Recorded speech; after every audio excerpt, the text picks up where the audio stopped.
محترم سامعین السلام علیکم۔ سبز سبزیوں کا رنگ برقرار رکھنا۔ مٹر یا پالک جب پک جاتی ہیں تو ان کا رنگ سبز کی بجائے پیلا ہو جاتا ہے۔ اس کے لیے ابالتے وقت ایک چٹکی کھانے کا سوڈا ڈال دیں تو سبزیاں ہرے رنگ کی ہی رہیں گی۔ گوبھی، شملہ کی مرچ اور مٹر محفوظ کرنا۔ گوبھی کا پھول کاٹ لیں، پھولوں کے ٹکڑے پلاسٹک کے لفافے میں رکھیں۔ شملہ کی مرچ کاٹ کر علیحدہ رکھ لیں، مٹر کے دانے نکال لیں۔ علیحدہ علیحدہ سب چیزیں پلاسٹک کے لفافے میں پیک کر کے برف خانہ میں رکھ دیں۔ جب ضرورت ہو تھوڑی تھوڑی چیزیں سوپ وغیرہ کے لیے نکال لیں۔ گوبھی کی رنگت تبدیل نہ ہو۔ گوبھی کا رنگ فریش رکھنے کے لیے پکانے کے بعد 1 چمچ ملک پاؤڈر یا اگر ملک پاؤڈر نہیں تو تازہ دودھ ڈال دیں اور گوبھی کی خوشبو بڑھانے کے لیے پکانے کے بعد آدھا چمچ اجوائن ڈال کر 5 منٹ دم پر رکھ دیں۔ اجوائن سے پیٹ میں گوبھی کے بعد گیس وغیرہ پیدا نہیں ہوگی۔ کچے ٹماٹر کو سرخ کرنا۔ کچے ٹماٹر سستے مل جاتے ہیں۔ ان کو جلد پکانا ہو تو اخبار کے کاغذ میں لپیٹ کر رکھیں، 2-4 دن میں سرخ ہو جائیں گے۔ ٹماٹر کو تھوڑے سے پانی میں ابال کر ان کا چھلکا آسانی سے اتار لیں۔ ٹماٹر محفوظ کرنا۔ ٹماٹر کپڑے سے صاف کر کے آپ برف خانہ میں محفوظ کر سکتی ہیں۔ اس طرح سالن بناتے وقت جب بھی چاہیں 2-3 ٹماٹر نکال کر سالن میں ڈال دیا کریں۔ یہ ٹماٹر سالن کے کام آ سکتے ہیں، سلاد کے لیے نہیں، کیونکہ یہ سخت نہیں رہیں گے۔ جائفل کو محفوظ کرنا۔ جائفل کو زیادہ عرصہ محفوظ کرنا ہو تو چونے کے پانی میں کچھ دیر کے لیے بھگو دیں، پھر نکال کر خشک کر لیں، کیڑے مکوڑوں سے محفوظ ہو جائے گا۔ دال جلدی گل جائے۔ مسور کی دال پکاتے وقت اگر اس میں ہلدی یا گھی شروع میں ہی ڈال دیں تو اس سے دال جلدی گل جائے گی۔ فریج میں روسٹ گوشت رکھنا۔ روسٹ گوشت کا ٹکڑا پکنے کے بعد ٹھنڈا ہونے دیں۔ ابھی تھوڑا سا نیم گرم ہو تو موٹے کپڑے میں یا چھوٹے تولیہ میں رکھیں۔ یہ گوشت خشک نہیں ہوگا، تازہ لگے گا۔ ہنٹر بیف بھی کپڑے میں رکھ کر کئی دن تازہ رکھا جا سکتا ہے۔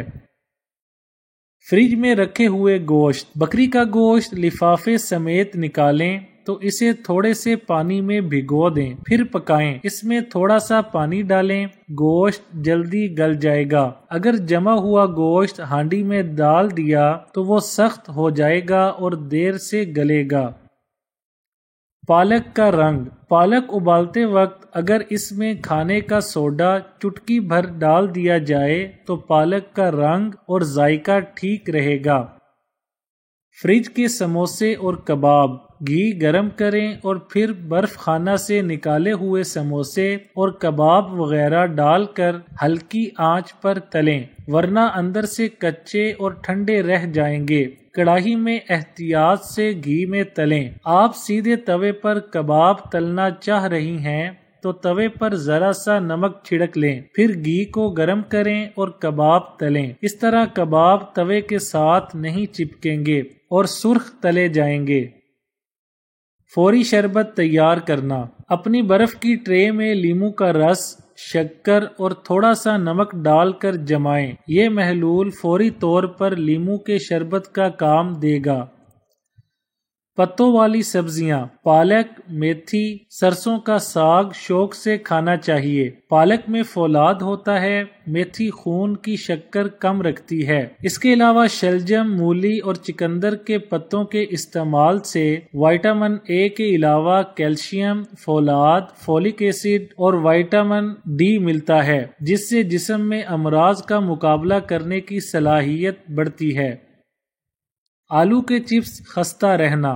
آلو کے چپس زیادہ بنا لیں تو رکھنے سے خراب ہو جاتے ہیں۔ آلو کے چپس کسی پلاسٹک کے لفافے میں پیک کر لیں، گرم چھری کر کے لفافے کے سرے بند کر دیں، برف کے خانہ میں یہ پیکٹ رکھ دیں، چپس خستہ رہیں گے۔ لفافہ بالکل بند ہونا چاہیے ورنہ آپ کی محنت بیکار جائے گی۔ لہسن کی بدبو دور کرنے کے لیے ہاتھوں سے لہسن، ادرک یا دوسری سبزیوں کی بو دور کرنے کے لیے ٹوتھ پیسٹ کو ہاتھوں پر مل کر دھو لیں، ناگوار بو فوراً دور ہوگی۔ لہسن کے پانی کے فائدے۔ لہسن کا پانی لگانے سے ناخن مضبوط ہو جاتے ہیں۔ ناخنوں کی مضبوطی کے لیے لہسن کا پانی نکال کر رات کو سوتے وقت ناخنوں پر لگا لیا کریں۔ ایک ہفتہ یہ عمل کریں، آپ کے ناخن تیزی سے بڑھیں گے، ٹوٹیں گے نہیں۔ اگر آپ کی جلد حساس ہے تو اس میں تھوڑا سا کسٹر آئل ملا لیں، اس سے خارش نہیں ہوگی۔ ہلکے گرم زیتون کے تیل میں ناخن ڈبونے سے بھی فائدہ ہوتا ہے۔ کھیرے کا رس۔ کھیرے کا رس جلد کے لیے بہت مفید ہے۔ آدھا کپ کھیرے کا رس نکال لیں، کھیرے کو کدوکش کر کے کپڑوں میں ڈال کر نچوڑ لیں۔ اب اس میں ایک حصہ چائے کا چھوٹا چمچہ دار چینی کا سفوف ملائیں اور روئی کے ساتھ چہرے پر اچھی طرح لگائیں۔ 20 منٹ بعد منہ دھو لیں۔ باقی رس احتیاط سے رکھ لیں، وہ پھر کام آئے گا۔ کسی شیشی میں بھی محفوظ کیا جا سکتا ہے۔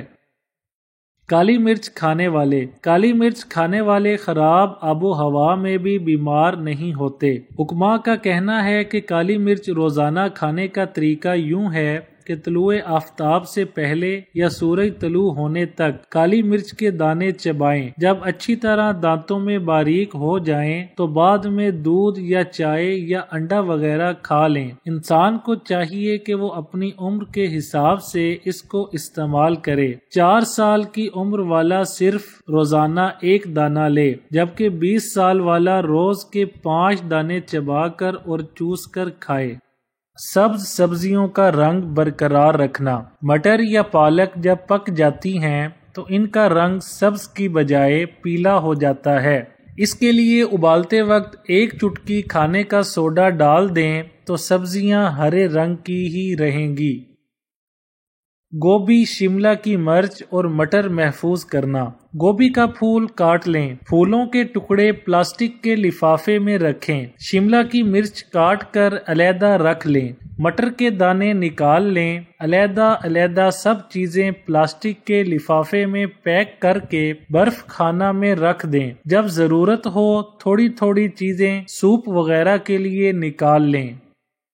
پالک کا رنگ۔ پالک ابالتے وقت اگر اس میں کھانے کا سوڈا چٹکی بھر ڈال دیا جائے تو پالک کا رنگ اور ذائقہ ٹھیک رہے گا۔ ویڈیو اچھی لگے تو لائک، شیئر اور چینل کو سبسکرائب کرنے کے ساتھ کمنٹ باکس میں اپنی رائے کا اظہار کرنا نہ بھولیں۔